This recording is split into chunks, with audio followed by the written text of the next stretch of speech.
Hi, everybody. Okay. This economy needs your help. A lot of us are waiting for the election and pinning our hopes on someone else to solve the problem for us. I'm here to share my belief that it's up to us as individual professionals and entrepreneurs.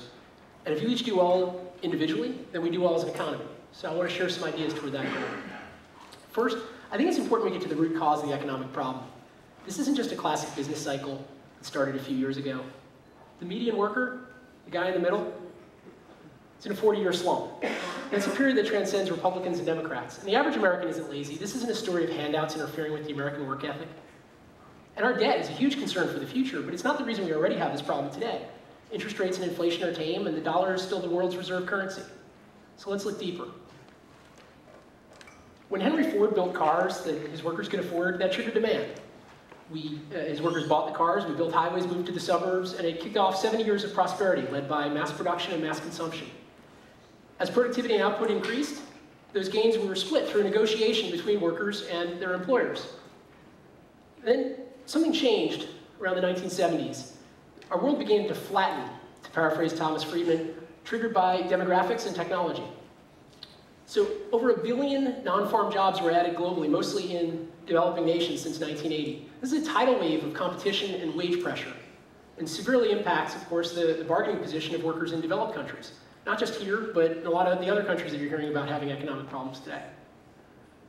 And meanwhile, technology made it easier for firms to tap that offshore labor, not just for manufacturing, certainly clerical and support functions, and increasingly, more recently, high-end work like investment banking analytics, legal research, and certainly computer programming.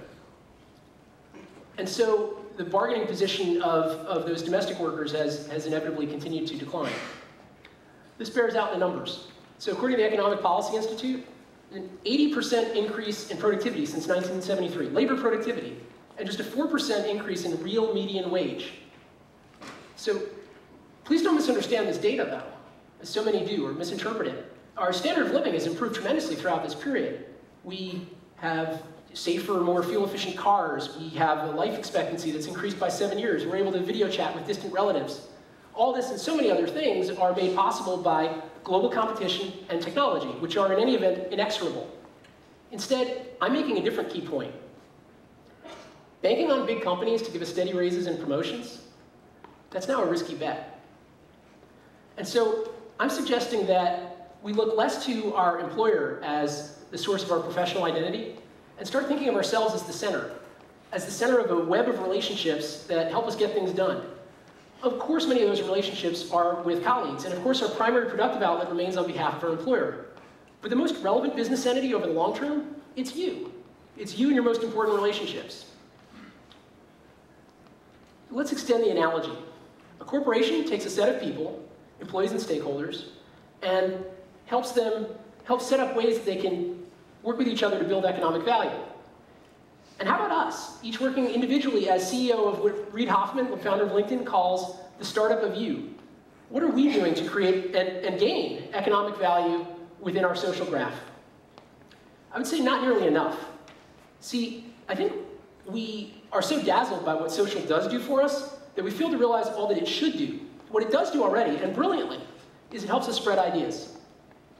Originally, the spread of ideas happened through personal contact along trade routes and an oral tradition. And then along came Johann Gutenberg's printing press, and suddenly the elite could broadcast ideas to a larger audience by publishing them. With the rise of mass media, corporations could do the same. The rest of us remain silent. Today, of course, any of us can broadcast our message using social media. Now, I'm using the word broadcast intentionally. A fully formed idea is ready for broadcast. But great ideas don't come to the world fully formed. Stephen Johnson took a look at the natural history of ideas and innovations, really since the beginning of time, and he found that very few of them actually, or certainly fewer than you think, came from a lone genius with the eureka moment. Instead, they build and evolve based on feedback and data from other people who represent different points of view. So he looked at ideas through history and proved that that's always been the case. We went a step further and found the lost footage. What we have here is rare footage of the invention of the wheel. You see these two people here, they're making it, and what do they do next? Do they sit on top of it or roll it? Okay, yeah, they don't know what to do with it. And so it's when someone else comes along with a different perspective, like this woman who's been dragging a heavy cart, that breakthroughs happen. A wheel becomes a wheelbarrow, right? So if what you've got is a fully formed idea or a finished product, like this wheelbarrow, and you want to spread the word about it, then tweeting about it, blogging, are all ways to spread the word. But if you've got a wheel, a heavy load, and a handful of people with a hunch that there ought to be a better way, that's a different sort of problem. And so I'm particularly interested in how a hunch, skills, resources, all get aligned to create that breakthrough in the first place. So back to Johnson. He took a look at the Enlightenment period when so many inventions happened, and he determined that a huge number of them were hatched in a coffee house. There's something about what he calls the architecture of the space that makes a coffee house work. For me, it comes down to 3 factors: informal networks, conversations, and selective sharing. So by informal networks, we're talking about the people who we don't see every day in a conference room. We're talking about the people who are maybe former colleagues or clients, friends. They bring different data and different perspectives, and so they help us think about a problem in new ways or expose us to new thoughts. They help each other connect the dots. And that, of course, happens with conversations, as opposed to just a broadcast of a finished message. The third aspect of the architecture, as I see it, is selective sharing. See, in the business world, we don't just cooperate, we also compete. And a lot of information is sensitive. So even simple things like what you're thinking about, what you're working on, who you're trying to meet with, those are the things that you share all the time over a cup of coffee or lunch, and they lead to those serendipitous moments. But they're not appropriate for broadcast to all 800 people in your network.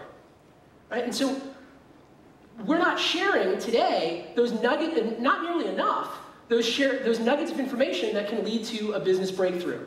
And by breakthrough, I don't necessarily mean an invention. I mean things like a new product, a new client, a new job, finding a job for someone. And so, for me, coffeehouse architecture boils down to a place or a medium for private business conversations that include our extended informal networks. Right? Now, when I say that, I think email is the first thing that's going to come to mind. But email and Facebook don't serve the same role. Okay? Thank heaven I don't get an email every time my cousin eats a delicious breakfast or takes a picture of his girlfriend. Okay? When information sharing moves out of the inbox to a Facebook-style format, we're able to keep each other in the loop in a way that's unobtrusive. And by doing that, we're able to share in the right way. Now, McKinsey estimates that, well, they looked at 4 industries, and they said that across just those 4 industries, businesses aren't doing nearly enough to leverage social for real economic value. They estimate $700 billion from specifically using social for better collaboration within and across enterprises. They say only 3% of businesses are fully leveraging social today. Well, I wonder to myself, you know, if you're the enterprise, how much value are we getting today from our social graph, right? And so I would wonder if even 3% of us are fully leveraging social in that same way as well. Now, if you've ever wondered how we came to rule the earth, this is an interesting story. Basically, it goes back all the way to, you know, as Matt Ridley, author of The Rational Optimist, points out, it wasn't because of brain size, it wasn't because of use of tools. 17 other forms of hominid had this as well, and we beat them all out. And the way we did it is because we're the only species on the planet that will exchange one thing of value with an unrelated person for another different thing of value. It's this barter, the simplest form of economics, that unlocked all of human progress and allowed us to win out. Because it allows matching of skills with needs and resources in just the right way. I'd say the next thing we had was the invention of money. And money is particularly interesting because now a fisherman is able to buy bread, even though the baker doesn't like, let's say, the taste of fish. Because money allows for subsequent trade with a third party. Then, of course, we had the the industrial era. We all know about that. But then the information age did something especially interesting. The information age unlocks unlimited supply. So this was another major step in economic history. Now, the social era unlocks yet another element of value using its own currency, and that's reputation. I'll go a step further and call it professional karma, by which I mean people helping the good people in their networks. The payback is rarely immediate. It's almost never specifically requested. It usually doesn't even come from the same person. But it is inevitable, because if you help out the people who I know and respect, I'm going to want to do something good for you in the future. And so this professional karma opens up additional forms of non-contemporaneous exchange, just like money did. And it can unlock, potentially, maybe on that level of value. We'll see. And now, I mean, that's always been true, that reputation has mattered, and I've wanted to do nice things for people who I know and respect. But our hyper-connectedness and innovations in social make this a more tangible currency than ever before. We really do need your leadership. No politician is going to create this value for you and your friends. Think of yourself as the enterprise. Think of the ways that you can take a set of people who matter to you, who should matter to each other. Maybe they don't even all know each other yet. And what are the ways that you can either introduce them, perhaps share those, get something going where you're sharing those little nuggets of information? You know, leverage coffeehouse architecture. Maybe we'll build it. Maybe some other firm will build it. Quite frankly, I think a lot of it's out there already for you to already take advantage of. So see what you can get out of all these innovations in social, and build more value for you and the people who matter to you. In the industrial age, the boss did this. He took a set of people, put them in conference rooms, and got them mixing up. In the information age, the CIO put in place systems for this. Well, today, in the social era, you're the enterprise. And collectively, we are the economy. We have a responsibility to lift this economy, and the best way to do it is also the most rewarding. Let's help each other succeed. Thank you.